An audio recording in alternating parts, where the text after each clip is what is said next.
গভীর মনোযোগ। আমার বডিটার ভিতরে অনেক গোশত আছে, আপনার বডির মাঝে অনেক গোশত আছে না নাই? এই গোশতের মাঝেও একটা গোশতের টুকরা আছে। এই টুকরাটা যদি সুস্থ থাকে, অল বডিটা সুস্থ থাকে। এই টুকরাটা যদি অসুস্থ হয়ে যায়, অল বডিটা অসুস্থ হয়ে যায়। আমার নবীকে প্রশ্ন করা হয়, নবী গো, এই গোশতের টুকরার নাম কি? আমার নবী বলেন, ওয়াহিয়াল কালব। ওই গোশতের টুকরার নাম হলো কালব। বান্দা যখন একটা গুনাহ করে, তার ওই কলবের মধ্যে একটা কালো দাগ পড়ে যায়। দুইটা গুনাহ করলে দুইটা কালো দাগ পড়ে যায়। আপনি যখন ফল খাবেন, গায়ের মধ্যে বল পাবেন। আপনি যখন ফল খাবেন, গায়ের মধ্যে বল পাবেন। ও বন্ধুরে, অল বডির গোশত এবং হাড্ডিগুলোর সুরক্ষার জন্য আমরা কত খাবার খাই, কিন্তু মনে রাখবেন যে এই গোশতের টুকরাটার নাম হলো কালব। এই কালব নামক টুকরাটা খাবার খাইলে সতেজ হয় না। আমার নবী, আপনার নবী বলেন, গিজাউল কালবে যিকরুল্লাহ। ওই কলবের খাদ্য হলো আমার আল্লাহ পাকের জিকির। জুড়ে বলুন সুবহানাল্লাহ। লিকুল্লি শাইইন সিকালাহ ওয়া সিকালাতুল কুলুবে যিকরুল্লাহ। প্রত্যেকটা যন্ত্র পরিষ্কার করার একটা রেত আছে, আর কলবের ময়লা পরিষ্কার করার একমাত্র রেত হলো আমার মাওলা পাকের জিকির। ও বন্ধুরে, আমার নবী, আপনার নবীজি বলেন, 5 ওয়াক্ত নামাজ পড়লে বান্দা বান্দা থেকে খাঁটি বান্দা হয়। আর 5 ওয়াক্ত নামাজের পাশাপাশি যারা আউয়াবিনের নামাজ পড়বে, এশরাকের নামাজ পড়বে, চাশতের নামাজ পড়বে, তাহাজ্জুদের নামাজ পড়বে, আমার নবী, আপনার নবী বলেন, ফরজ ইবাদতের পাশাপাশি যারা ওভারটাইম করবে, মানে নফল ইবাদত করবে, এই বান্দা আর বান্দা থাকবে না। ওই নফল ইবাদতের কারণে আমার আল্লাহ বান্দাদেরকে আমার আল্লাহর বন্ধু বানায়া নিবে। মাথার মধ্যে পাগড়ি লাগাইছি বলে মনে করবেন না আমরা আল্লাহর ওলি। কামেল ডাবল টাইটেল পাস করছি বলে মনে করবেন না আমরা আল্লাহর ওলি। আল্লাহর ওলি হইতে গেলে কামেল পাস লাগে না, আল্লাহর ওলি হইতে গেলে টাইটেল পাস লাগে না। কুদাল দিয়া মাটি কাটে বেটাটাও আল্লাহর ওলি হতে পারবে।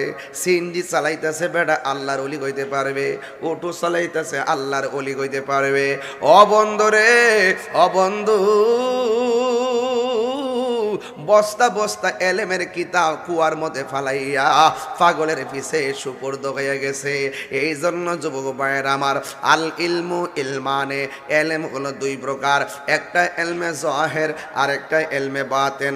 তরিকতের ভাষায় এলেম 4 প্রকার। একটা এলমে শরীয়ত, আরেকটা এলমে তরিকত, আরেকটা এলমে হাকিকত, আরেকটা এলমে মারিফত। বালাগাত মান্তিকের কায়দায় এলেমটা 2 প্রকার। একটা এলমুত তাসাব্বুর, আরেকটা এলমুত তাসদিক। এখন বলবেন, হুজুর এলমে তাসাব্বুর কাকে বলা হয়? এলমে তাসাব্বুর বলা হয় ওই এলেমটাকে যার বাহিরের ভাব দেখলে বোঝা যায় ভিতরে কি আছে। আরে তাকবীর, আরে ইসালাহ, আলে সুন্নাত ওয়াল জামাত। আমার যুবক ভাইয়েরা, আমাদের সুন্নিদের চলাফেরা আদব আখলাক দেখলেই বোঝা যায় আমরা শান্তিপ্রিয় মুসলমান। কথা বলেন ঠিক না?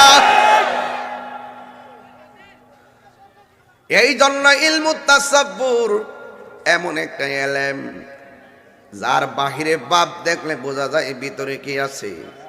আরেকটা হলো ইলমুত তাসদিক। ইলমুত তাসদিকটা হলো যার জবানের কথাটা শুনলেই বোঝা যায় কথাটা সত্য না মিথ্যা। দেখবেন সুন্নিরা 10 বছর আগে যেই কথা বলছে এখনো সেই কথাই বলে, কিয়ামত পর্যন্ত একই কথাই বলবে। সুন্নিদের মধ্যে মুনাফিকি পাওয়া যাবে না। কথা বলেন ঠিক কিনা? আমার জীবন মরণ সাজাব মাদানী রঙে, আমার জীবন মরণ সাজাব মাদানী রঙে। সেই রঙে রঙিনী হলে, সেই রঙে রঙিনী হলে আল্লাহ রাসূল থাকবেন আমার সঙ্গে। ঠিক না? আমার জীবন মরণ সাজাব মাদানী রঙে। হায় রে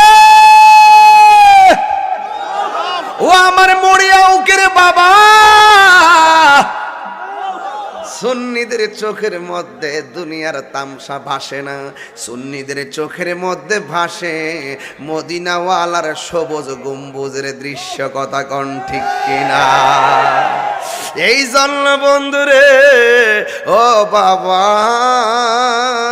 ইলমু তাসদিক মানে হলো মুখের কথা শুনলে বুঝবেন এরা ইমানদার, এরা সত্যবাদী। আবার কিছু কিছু মানুষের মুখের কথা শুনলে বুঝবেন এটার মধ্যে ভেজাল আছে। কথা কন ঠিক না বেটি? বন্ধু, এখন সব কিছু বললাম। আমার নবী আপনার নবী বলেছেন আশ-শারিআতু আকওয়ালি ওয়াত তরিকাতু আফআলি ওয়াল হাকিকাতু আহওয়ালি ওয়াল মারিফাতু আসরারি। আমার নবী আপনার নবী বলেন শরীয়ত হলো আমি নবীর কথা, তরিকত হলো আমি নবীর কাজ, হাকিকত হলো আমি নবীর অবস্থা, মারিফত হলো আমি নবীর গোপন রহস্য। জোরে কোন সুবহানাল্লাহ। এই জন্য বন্ধুরে ও যুবকের দল, আমার নবী আপনার নবী বলেন এবার আসেন কিছু কিছু এলেম আছে কাগজে কলমে পাওয়া যায়, আবার কিছু কিছু এলেম আছে সোহবতে গেলে পাওয়া যায়। কথা কোন ঠিক কিনা?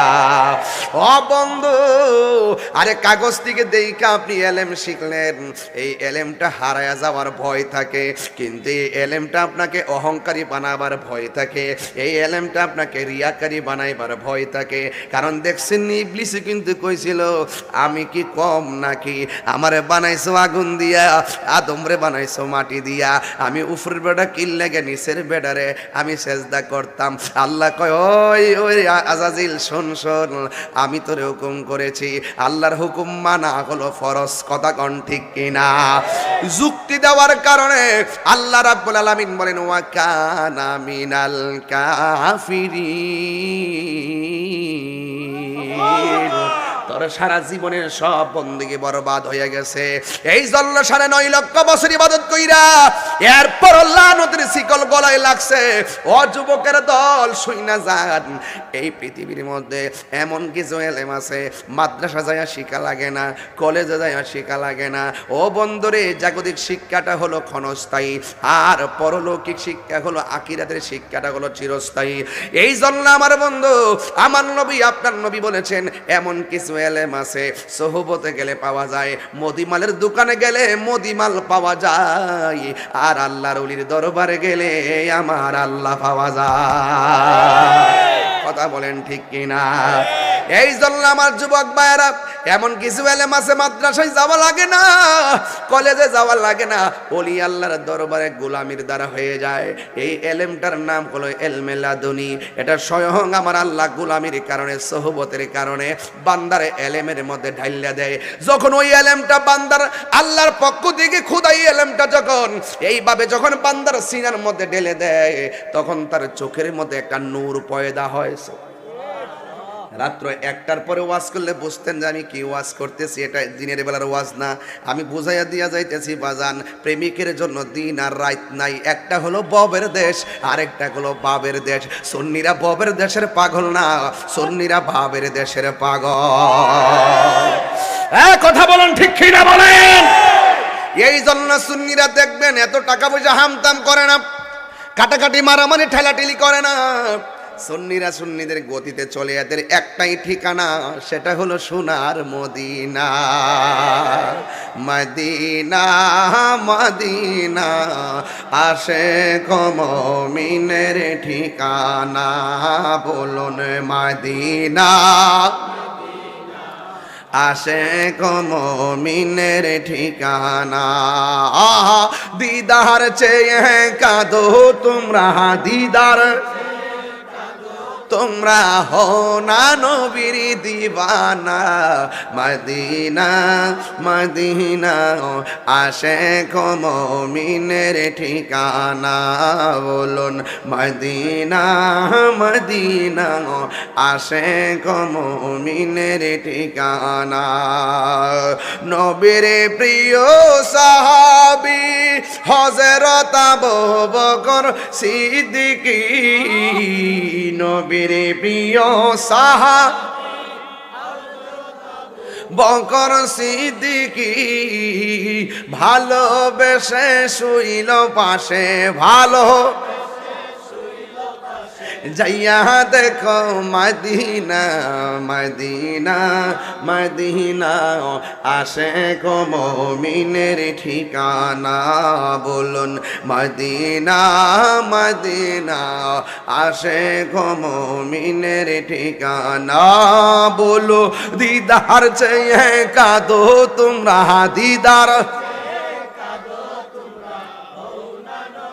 दीवाना मदीना मदीना आशिक मोमिनेर ठिकाना एकटा जबान बंद राखबेन ना मोहब्बते मायार सुरे बोलुन सुबहानाल्लाह ओ बंधु रे बंधु কাফেররা বলছে কি জানেননি কাফেররা বলছে যে হে আমার নবীর মেরাজটা নাকি বাস্তবে হয় নাই আমার নবীর মেরাজ নাকি স্বপ্নে হয়েছে এখন আপনারা বলেন রজবের চাঁদে আমি আইছি রজব নিয়ে যদি কিছু কথা না বলি হক আমার আদায় হবে না এ যুবক এখন আপনারা জবানটা কইলা গন নবীর মেরাজ কি স্বপ্নে না বাস্তব কারা কারা একমত হাত তোলেন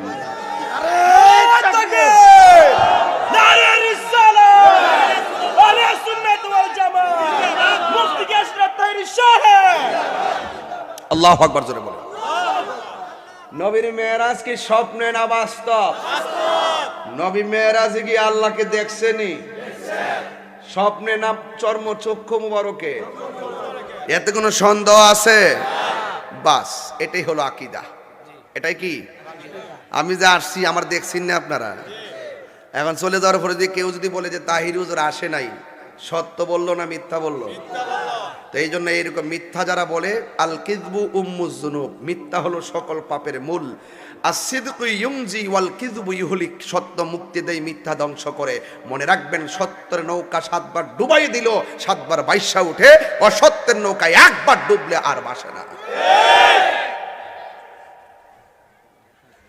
الذي باركنا حوله لنريه من آياتنا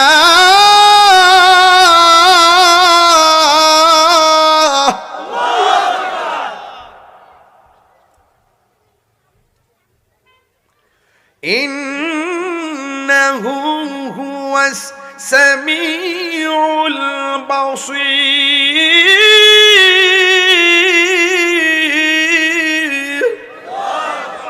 ঘোষণাকার আর জোরে ঘোষণাকার আল্লাহ বলেন আল্লাহ হলেন তিনি যিনি বারাকনা ঘুরিয়েছেন প্রদক্ষিণ করিয়েছেন হাউলাহু আল্লাহর চতুর্পাশে লিনুরিয়াহু নবীকে দেখাইবার জন্য মিন আয়াতিনা আল্লাহ যত নিদর্শনগুলো রয়েছেন এই জন্য আমার নবীকে মেরাজের মধ্যে রজবের চাঁদে নিয়েছেন কে সিদরাতুল মুনতাহায় যাওয়ার পরে জিবরাইল আলাইহিস সালাম বলে নবী গো আমি আর যাইতে পারবো না আমি যদি যাররা পরিমাণ সামনে যাই আমার 600 ডানা জল্লা পুরা সরকার হয়ে যাবে আমি সহ্য করতে পারবো না এবার জিবরাইল আলাইহিস সালামকে আমার নবী বলেন ইয়া জিবরাইল হাল্লাকা মিন হাজাতিন ইলা রাব্বিকা ও জিবরাইল তুমি যদি যেতে না পারো আমি আল্লাহর দিদারে যাইতেছি তোমার কিছু চাওয়ার আসেনি বলো এখন আপনাদের কাছে প্রশ্ন হলো আমাকে আগায় আনার জন্য পোলাপান গেছে মুরিয়াউকের ব্রিজে নাকি ফান্দাউকের ব্রিজে না মোরাকরির ব্রিজে বামই বাজার আসার পরে যদি বামই বাজার আইসা যদি আমারে বলতো হুজুর আপনি যান গেলে এখানে সমস্যা আছে আমরা যাইতে পারবো না তাইলে আমি বলতাম তোমরা আমার রিসিভ করলা তোমরা যদি যাইতে না পারো আমি যামু কই গাড়ি ঘুরায় আইয়া আল্লাহ হাবিবি কাম টু ব্রাহ্মণবাড়িয়া কথা কোন ঠিক না আমি কি আইতাম এখানে আমি কি আসতাম আমি কিন্তু এখানে আসতাম না এখন জিবরাইল আলাইহিস সালাম মেরাজের চাঁদে ঘরের মধ্যে আয়েশা কয় ইয়া রাসূলুল্লাহ আল্লাহ পাঠাইছে জান্নাতের ড্রেস দিয়া আপনাকে মহান রবের দিদারে নেওয়ার জন্য জিবরাইল আলাইহিস সালামের কথা শুনে রাসূল জামা মুবারক পরলেন পয়রা রওনা দিলেন মাঝখানে যাইয়া কই ইয়া রাসূলুল্লাহ আমার পক্ষে যাওয়া সম্ভব না আপনি যান আমি গেলে আমার খবর আছে এখন রাসূল তো এই কথাটা বলতে পারতো জিবরাইল তুমি তো আমার ঘর থেকে তুইলে আনলা মহান রবের দিদারে নিয়ে যাবা অর্ধেক রাস্তায় না আমার ছাইরা দিতেছ আমি জামু কই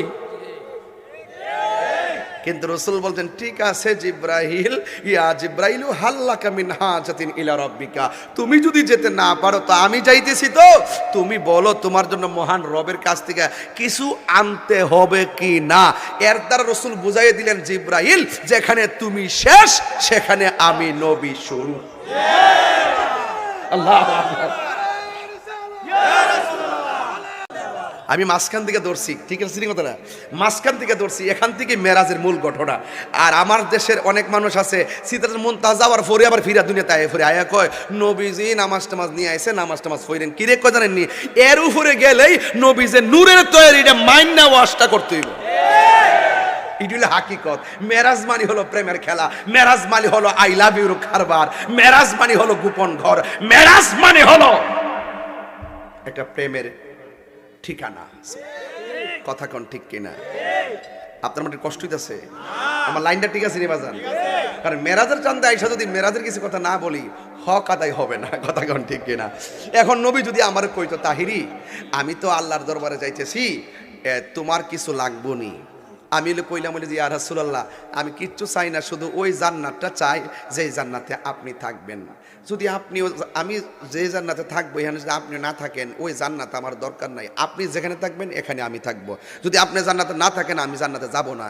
এইভাবে রাসূলরা আমরা অ্যাপ্লিকেশন করতাম। কিন্তু জিবরাইল বলতেছেন ইয়া রাসূলুল্লাহ সালিল্লাহ আন আবসুতা জানাহিয়া আলা সিরাতিল উম্মাতিকা, ইয়া রাসূলুল্লাহ আপনি আল্লাহর দিদারে যান, আপনি শুধু আল্লাহকে বলবেন হাশরের মাঠে জাহান্নামের উপরে যে পুল সিরাতটা কায়েম হবে ওই পুল সিরাতটা চুলের চাইতে চিকন হবে, আমার 600 ডানা পুল সিরাতের উপরে বিছাইতে পারমো কিনা শুধু পারমিশনের অনুমতিটা নিয়ে আসবেন। এবার রাসূল জিজ্ঞেস করেন জিব্রাইল তুমি অন্য কিছু না চেয়ে কেন তোমার পাখাগুলো বিছানোর জন্য অ্যাপ্লিকেশন করলা? একটা পাখা কত বড় জানেন? একটা পাখা হলো জিব্রাইলের একটা পাখা যদি দুনিয়াতে বিছাই দেয় সারা পৃথিবী বিছানা হয়ে যাবে। এমন কয় শত ডানা ভাই? আরো জোরে কয় শত? এই 600 ডানা। এবার রাসূল বলেন জিব্রাইল তুমি কিছু না চেয়ে কেন চাইলা তোমার ডানাগুলো জান্নাত এই জাহান্নামের উপরে পুলসেতে বিছানোর জন্য? জিব্রাইল সাল্লাম বলেন ইয়া রাসূলুল্লাহ আমি কোন নবীর কাছে গিয়েছি 100 বার, কাহারো কাছে 60 বার, কাহারো কাছে 200 বার। ইয়া রাসূলুল্লাহ আপনার কাছে আমার লেখা হলো 24,000 বার। কিন্তু আমি অনেক নবীর কাছে গিয়েছি, অন্যান্য নবীরা উম্মতের প্রতি যে কান্না এর চাইতে কোটি গুণ বেশি আপনি কেঁদেছেন। ইয়া রাসূলুল্লাহ আপনার চক্ষু মোবারকে আমি জিব্রাইল যে পানি মোবারক দেখেছি এত পানি উম্মতের জন্য ঝরাইতে আদম নবীকে দেখি নাই, ঈসা নবীকে দেখি নাই, ইউসুফ নবীকে দেখি নাই, ইব্রাহিম নবীকে দেখি নাই, দাউদ নবীকে দেখি নাই, ইউনুস নবীকে দেখি নাই, জাকারিয়া পয়গাম্বরকে দেখি নাই। আপনি হাবিবুল্লাহ, আপনি হাবিবুল্লাহ, আপনি উম্মতের জন্য এত কান্না করেছেন, আপনার গায়ে পাথর মেরেছে, আপনার শরীরকে রক্তাক্ত করেছে, আপনার শরীর মুবারক থেকে রক্ত ঝরেছে, পাথরের মধ্যে হেলান দিয়ে বসে গিয়েছেন।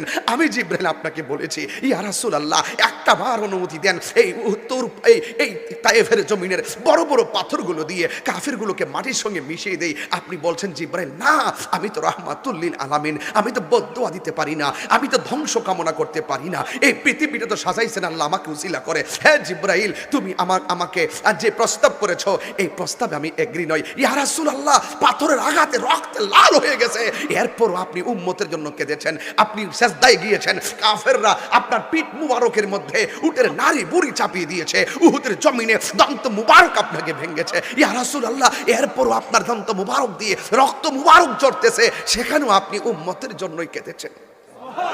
ইয়া রাসূলুল্লাহ আপনি উম্মতের জন্য কেঁদেছেন, ইয়া রাসূলুল্লাহ আপনি উম্মতের জন্য কেঁদেছেন। কথাই একটাই ইয়া রাসূলুল্লাহ আপনি উম্মতের জন্য যেই পানি জড়িয়েছেন অন্য কোন নবীকে এত পানি জড়াতে দেখি নাই। আমার একটা খায়েশ হলো, আমার একটা খায়েশ হলো, সুবহানাল্লাহ জবান খুলে বলেন না, আমার একটা খায়েশ হলো আপনার উম্মত যেদিন পুলসেতের গুড়ায় যাবে আমি জিব্রাইল যদি পুলসেতের গুড়ায় যদি আমার পাখাটা বিছাইয়া দিতে পারি এই অনুমতিটা যদি পাই আকাশের বীজদের মতন আপনার উম্মতকে আমি জান্নাতে পৌঁছে দেই।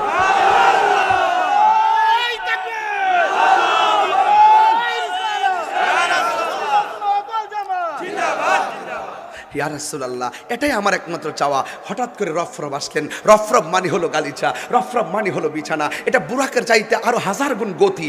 আল্লাহর হাবিব তার বন্ধু নবীকে রফরফের মধ্যে উঠিয়ে রওনা দিলেন। নূরের নবী, নূরের নবীকে নূরের জগতে নূরে খুদার সঙ্গে একান্ত মিলন ঘরে নেওয়ার জন্য পথিমধ্যে রওনা হলো। এখানে জিবরাইল আলাইহিস সালাম নাই, মিকাইল আলাইহিস সালাম নাই, ইসরাফিল আলাইহিস সালাম নাই, আজরাইল আলাইহিস সালাম নাই, শুধুমাত্র নূরের পর্দা। একটা পর্দা থেকে আরেকটা পর্দার দূরত্ব হলো 500 বছরের রাস্তা। কোনো আওয়াজ নাই, কোনো আওয়াজ নাই। যাচ্ছে নবী মহান রবের দিদারে।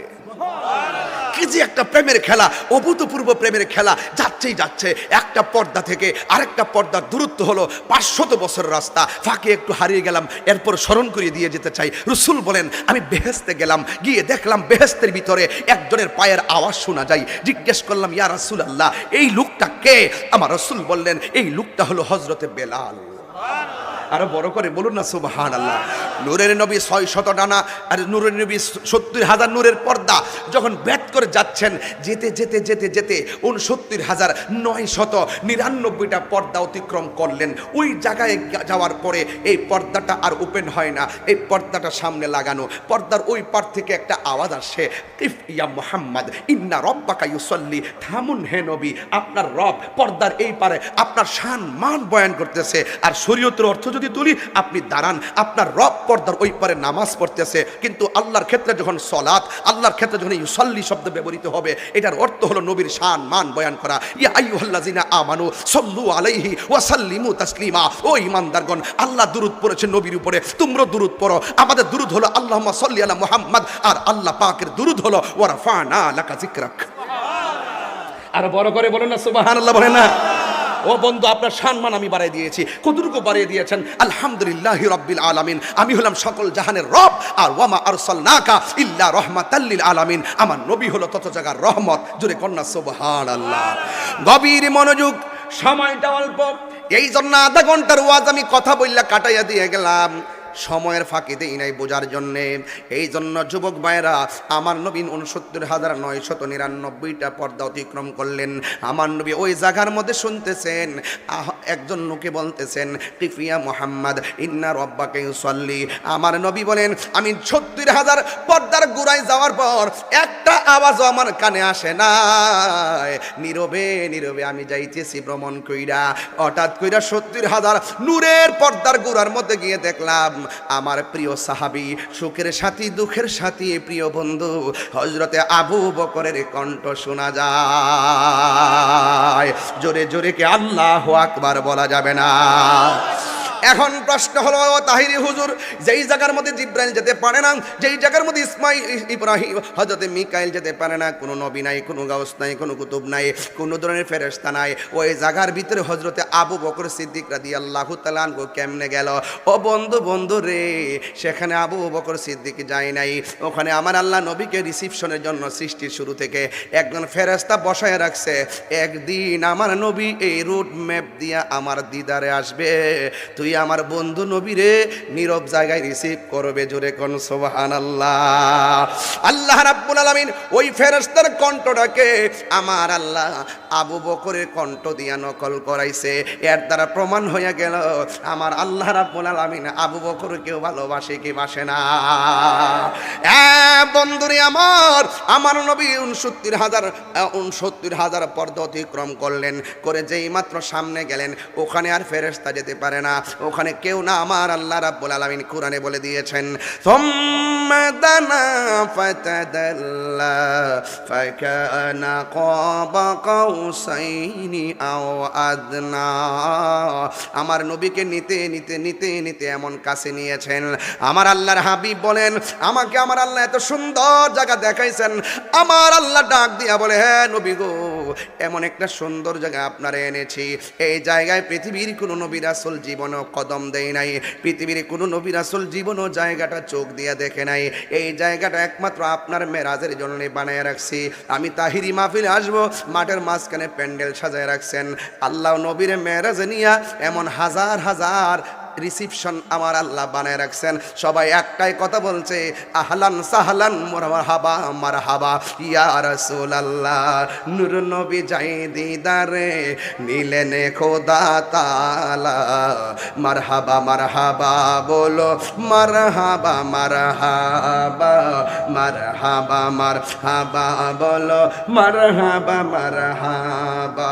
জিবরাইলে হুকুম পায়া মক্কায় আসে দাওয়াতে লয়া, জিবরাইলে হুকুম পায়া মক্কায় আসে দাওয়াতে লয়া।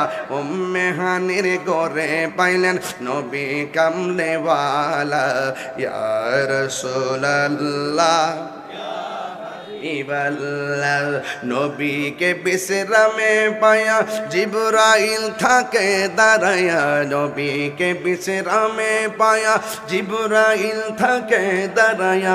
ডাকে দিতে না সাহস পায়া জিব্বা কদম তলায়, মারহাবা মারহাবা বলো মারহাবা মারহাবা। সিদরাতুল মুনতাহায় গিয়া জিবরাইল বলে ডাকিয়া, সিদরাতুল মুনতাহায় গিয়া জিবরাইল বলে ডাকিয়া।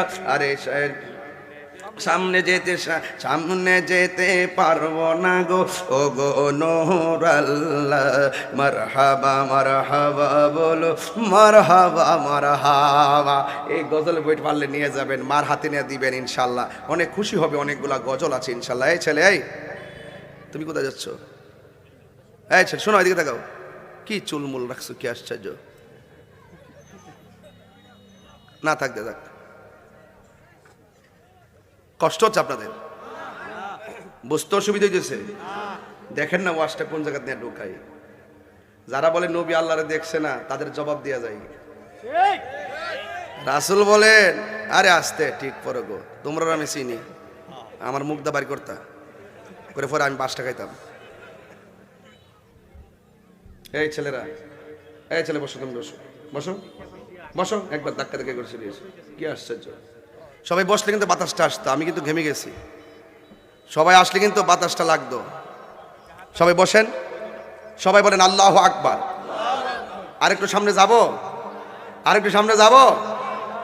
আমার যুবক ভাইয়েরা, আমার মুরব্বী বাবারা, নবীজিকে এমন একটা জায়গায় নিছে গো, যেই জায়গার মধ্যে কোনো নবী রাসূল জীবনে কোনো নবী রাসূল এই জায়গা কোনোদিন দেখে। আমার নবী ওই জায়গার মধ্যে যাইয়া খুশি না বেজার? কিন্তু আমার নবী খুশি না রে। আমার নবী চোখের পানি মুবারক ফালায়া ফালায়া কান্না শুরু করলেন। আল্লাহ এবং নবীর সঙ্গে কথাবার্তা চলছে, কোনো সাক্ষী নাই, একমাত্র আল্লাহ এবং নবী, অন্য কাউকে রাখে নাই। জিব্রাইলকে রাখে নাই, কোন ফেরেশতা রাখে নাই। কয় হাজার কথা বলছে, আল্লাহ এবং নবী ভালো জানে কথা বলেন ঠিক কিনা? যুবক ভাইরা, আমার নবী আপনার নবীকে এত সুন্দর জায়গা দেখানোর পরে আমার নবী চোখের পানি মুবারক ফালায়া কান্না করে। এরপরে নবীকে সান্ত্বনা দেওয়ার জন্য দ্বিতীয় আরেকটা জায়গায় নিয়ে গেল। সেই জায়গায় গিয়া ও নবী চোখের পানি মুবারক ছেড়ে কান্না করে।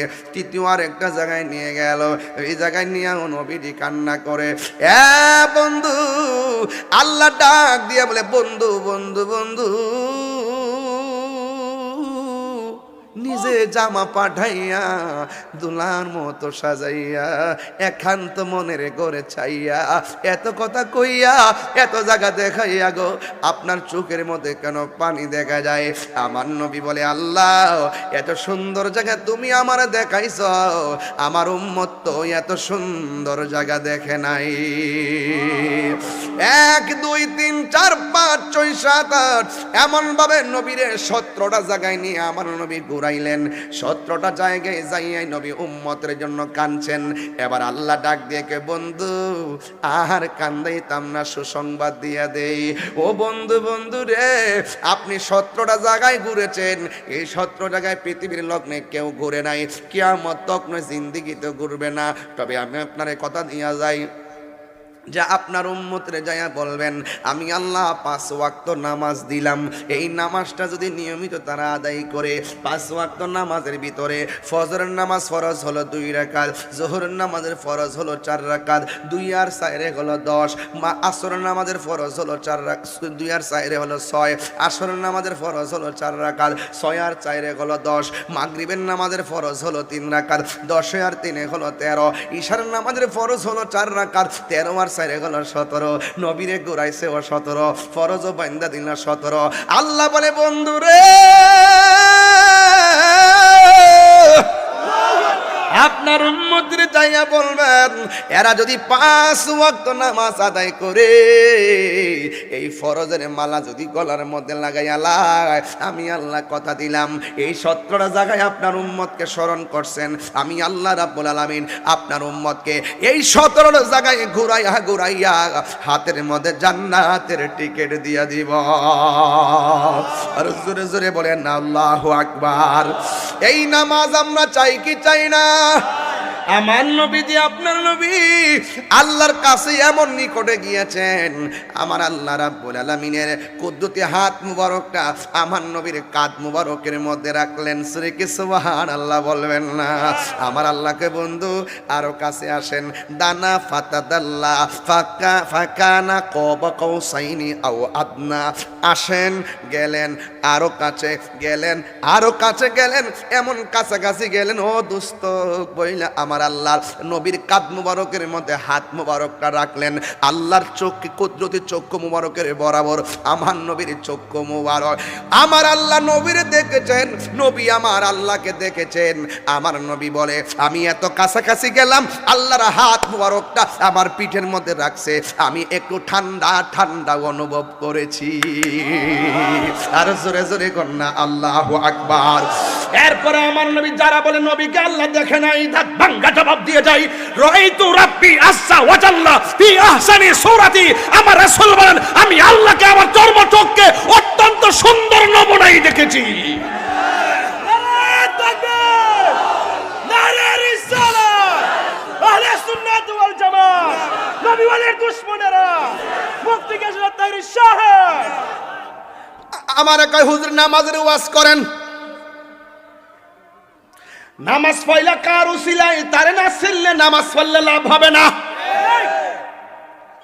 নামাজের ভিতরে আসসালামু আলাইকা আইয়ুহান নবিয়্যু আছে না নাই? আছে না নাই? নামাজে এমপির সালাম,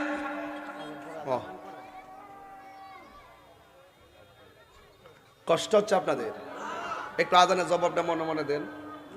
কেউ উঠতে নেই, এই যাই যাই যাই যাই, কি পাগল নাকি?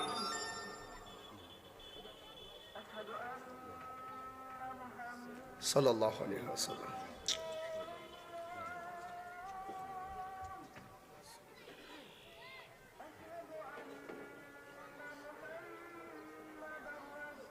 আর মসজিদ আছে নি? আর 2-3টা আছে, সবটির আওয়াজ কে নাইব? আচ্ছা না, ওয়াজ হতে বেকার, হ্যাঁ সমস্যা হবে, আমার সমস্যা।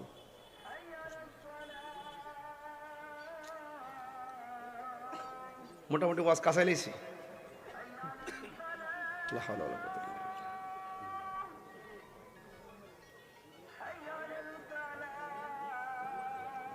ইল্লা বিল্লাহ।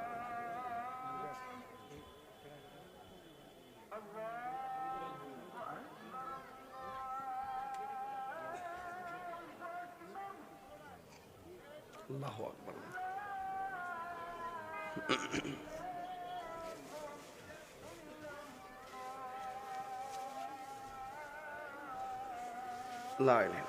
সকলে বলে আলহামদুলিল্লাহ।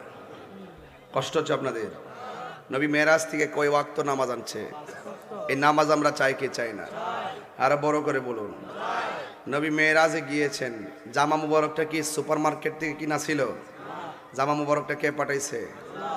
নবী যাওয়ার সময় রুট ম্যাপ বানাইছে মুসা নবীর কবরের উপর দিক দিয়ে। কেন জানেন? মুসা নবী তুর পাহাড়, আল্লাহর বলছে আল্লাহ দেখা দাও, আল্লাহ বলছে লান তারানি, দেখতে পারবে না। তাহলে অন্য কোনো নবীর বরাবর দিয়ে রুট ম্যাপটা না বানাইয়া মুসা নবীর রওজার উপর দিয়ে রুট ম্যাপ বানাইয়া আল্লাহ প্রমাণ করলেন মুসারে, দেখ কালিমুল্লাহ কারে কয় আর হাবিবুল্লাহ কারে কয়। এই যুবক ভাইরা আমার, এই নবী মেরাজ দিয়ে আবার আসার সময় মসজিদ আকসার মধ্যে নামাজ পড়ছেন, মুসলমানদের প্রথম কেবলা। এই মসজিদ আকসার বিরুদ্ধে ষড়যন্ত্র, মুসলমানদের বিরুদ্ধে ষড়যন্ত্র, ইসরায়েলের বর্বর বাহিনী চলছে, কথা কোন ঠিক না? গাজায় জ্বালাইতে জ্বালাইতে আংরা করে দিচ্ছে। দেখেন আল্লাহর ধরা কত শক্ত হয়। আমেরিকা, লস অ্যাঞ্জেলস, ক্যালিফোর্নিয়া অগ্নিদনে ধাবা নলে জ্বলতে জ্বলতে বিশাল কোটি কোটি বিলিয়ন মিলিয়ন মাটির সঙ্গে মিশে গেছে। আল্লাহ ছাড় দেয় কিন্তু ছেড়ে দেয়। এরপর যারা দেই ধর্মেরই হোক, যেহেতু একটা প্রাকৃতিক আগুন, আল্লাহ পাক সবাইকে দয়া করুক। আল্লাহ তো সব ধর্মের মানুষকে দয়া করছেন না?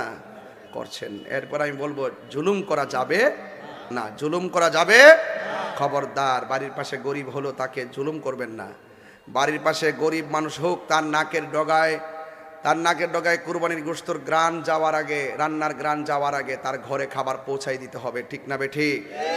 এই জন্য রাসূল গিয়ে কয় ওয়াক্ত নামাজ এনেছেন? আর যদি কয় ওয়াক্ত?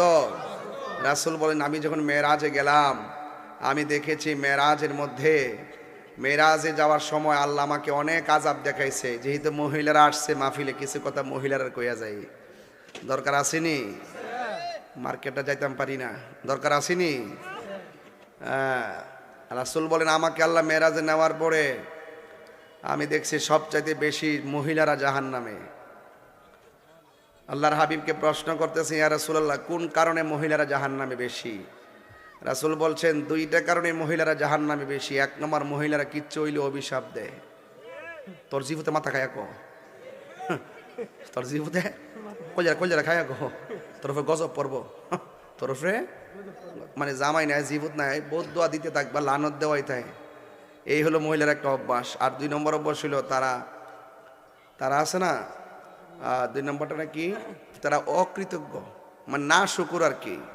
দেখবেন সারা দুনিয়া কিনা দিল, হারার মন পাইতেন না। আর এক বন্ধ কর, ঠিক ফুলাফান কি বুঝস? এটা আমার কথা না, হাদিসের কথা। তা আমার লোকের রাগ করে লাভ আছে? সানানোর মধ্যে লবণ বেশি দিয়ে লাভ নাই, এটা স্বয়ং নবীজি বলছেন। এরা বেশি না শুকুর। দেখবেন একটা শাড়ি কাপড় কিনে দিলে কই, ও চাচা বয়স কত আপনার? 55। দেহা দিজা 40 বছরের মতন বেড়া। মাশাআল্লাহ, আল্লাহ না দিছে ও ইমানি শক্তি না? আল্লাহ আরো হায়াত বাড়ায় তো, কামিন কন। মানুষের লেগে দোয়া করবেন আর মিলেমিশে থাকবেন, আন্তরিকভাবে কথা বলবেন, সবসময় উগ্র হবেন না, ঠিক আছে? আমি যে একটু আন্তরিকতা হয় মানে কি, উগ্র হয় না, এটাই নিয়ম। ইসলামটা এতে কঠিন না, এটা সহজ। এটাকে অনেকে কঠিন বানায়, আসলে কঠিন না। বিচার তো একদিন হাসরের মাঠে হবে। তুমি তোমার মতো চলো, আমি আমার মতো চলি। হয়তো আমাকে বোঝায় তোমার দলে নাও, নাহলে তুমি বুঝে আসো। দালিলিক যুদ্ধে যারা পরাজিত হয় তারাই বিভিন্ন ধরনের উল্টাপাল্টা বলে, এগুলো বাদ দিতে হবে। এখন সময় না, এখন সকলে মিলেমিশে চলতে হবে। মারহাবা কোন? যেটা বলতে চেয়েছিলাম, কথাটা শেষ করে ফেলি। মহিলারা না শুকুর। 55 বছর নিও শাসি আসেনি? আছে, মাশাআল্লাহ মাশাআল্লাহ। আল্লাহ শাসির আরো হায়াত বাড়াই দো, আমিন কোক্কা, আরো জোরে আমি আমিন আমিন আমিন। আল্লাহ সবার জন্য দোয়া করি।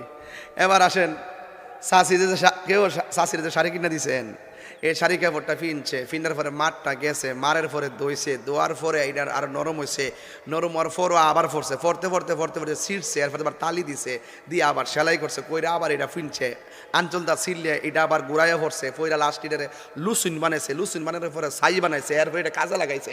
আর অহন পিডিয়া ইত্রে একটা শাড়ি কিনা দিলে একদিন ফইরা চুকিছে হান্ডাই দে, দ্বিতীয় দিন আর পরে না। এটা কি শুকুর হইলো? এটা হইছে না শুকুর। কথা বলেন ঠিক না বেটে? এটা বুঝে না যে আমার জামার টেহাটা যাইতেছে, আমার জামার 10টা টেহা থাকলে আমার জিফুতের লেখা কামে লাগবো, লেখাপড়ার ক্ষেত্রে কাজে লাগবো। কথা কোন ঠিক না বেটে? এই কথা কইলে কি তা রাগ করলে লাভ হইব? ইন্নাল মুওয়াজ্জিরিনা কানু ইখওয়ানাশ শায়াতিন। অপচয়কারী হলো শয়তানের ভাই, অপচয় করা যাবে না। ঘুরাই গেলে তো আমার ওই এ যুবক, তোমার কাছে 100 টাকা আছে, 20 টাকা মোবাইলে ঢুকাও, আর বাকি 40 টাকা খাও, আর 40 টাকা তুমি জমা রেখে দাও। লাভ তো তোমারই হবে, নাকি আরেকবার দিয়ে দিবেন? যেমন বিদেশ যারা যায়, আমি গতকাল একটা টিপস দিছি, বিদেশ যাওয়ার পরে বেতন যদি 60,000 টাকা পায়, বাড়িতে পাঠিয়ে দিবে 30,000, 10,000 টাকা সে আনুষঙ্গিক খরচ করবে, আর 10,000 টাকা সে নিজে পার্সোনাল, কাউরে করার দরকার নাই, ব্যাংকে জমা রাখবে। আমরা সব পাঠাই দিই না, ফাড়াই দিলে বাড়িতে কিচ্ছু পাইতেন না। আপনার বাড়ির যা খরচ লাগে দিয়া বাকি একটা না একটা অংশ আপনি সঞ্চয় রাখতে হবে। কারণ আপনি যেদিন 5 বছর পরে দেশে আসবেন, আপনি 1000 টাকা পাঠাইলেও ওই দিনটা ভাইয়ে মনে করে আমার ভাই আমার কিছু আনবে, মা মনে করে আমার ছেলে আমার জন্য কিছু আনবে, বউ মনে করে আমার জন্য আমার স্বামী কিছু নিয়ে আসবে, এটার জন্য কিন্তু আশা থাকে। আপনি যদি সঞ্চয়টা আগে থেকে করে না থাকেন, আনবেন কিভাবে? এরপরে আপনি চলবেন 3 মাস থাকবেন, 3 মাস কি আপনি বাবের কাছে টাকা চেতে পারবেন, বউর কাছে টাকা চেতে পারবেন? আপনি যদি সঞ্চয়টা আগে করে রাখেন, তাহলে এই টাকাটা দিয়ে আপনি স্বাচ্ছন্দ্যভাবে চলতে পারবেন, আবার বিমান ভাড়া দিয়ে আবার রুজি করতে পারবেন। এটা যার যার চিন্তার যার যারই করতে হবে। কথা কোন ঠিক না? এই কথা বললে কি অন্যায় হয়ে জায়গা? এটা অন্যায় না, এটা হলো অধিকার। এটা কি আমারও বাঁচতে হবে, পরিবারও বাঁচাইতে হবে, ঠিক কিনা বলেন? আর একটা কথা ফাও ধরে কইয়া দেওয়া যায়, বাবার এই বিদেশ যাওয়ার মন চাইলে আমার সাথে যোগাযোগ করিস, আমি দালালি করি না, কিন্তু একটা কথা কইয়া দিব যে বিদেশ যাওয়ার নাম লইলে কোনোদিন সুদের টেহা লাগাইয়া বিদেশ যায়েন না। হেমাদা সুদ বাড়বো, হেমাদা আপনি বিদেশে চাকরি পাইতেন না, আকামা নাই, মালিকে কইয়া নিছে, ফ্রি কইয়া নিছে, কোম্পানিতে নিয়ে দিছে ওই বিলের মধ্যে, আপনার টাকা নাই পয়সা নাই, লাস্টে সুদ বাড়তেছে, বাড়িতে চাপ দিতেছে, আপনার ডিপ্রেশন এসে গেছে, গলার মধ্যে ফাঁসি দিয়ে আপনি মরে গেছেন।